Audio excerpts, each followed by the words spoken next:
Hello, I'm Josh, one of the support technicians here at timeware. Today I'm going to be showing you how to install the Sage DLLs. So basically what we need to do is we need to get access to the computer where the Sage transfers are done, which is where Sage is installed. Then what we need to do is we need to check the version of Sage, which within Sage itself you can go to Help and About, and the version number should be in the top left column. Or what we can do is we can press the Windows key and R. You can type in appwiz.cpl, hit OK. This page will load up, and then what you'll do is you'll find Sage and you will find the highest version number, which is 29.03. Then what you'll do, you'll let us know that version.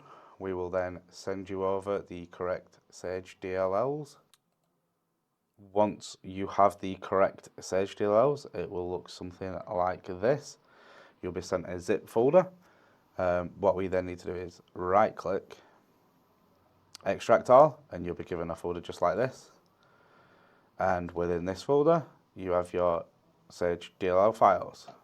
Then all we need to do is come over to the Sage icon on the desktop, right click, open file location. And then what we need to do is we highlight all those. And what we can do is click and drag, or we can copy, and then we come in here, right click, paste.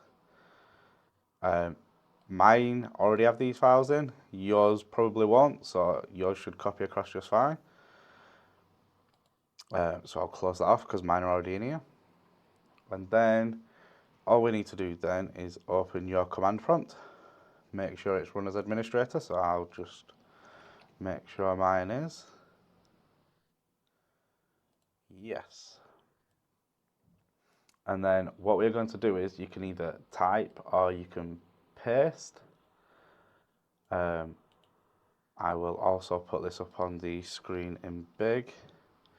Reg SVR32 space where the location where your Sage is installed, which is usually the C drive in program files 86, Sage payroll, and then this is the file here.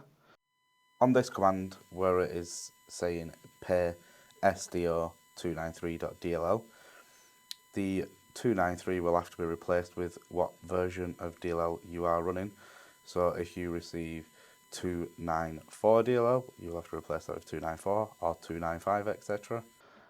And then once we click enter, that's going to run through, and it says your DLL register server in the location that we've just specified succeeded. And that is how you install the Sage DLLs.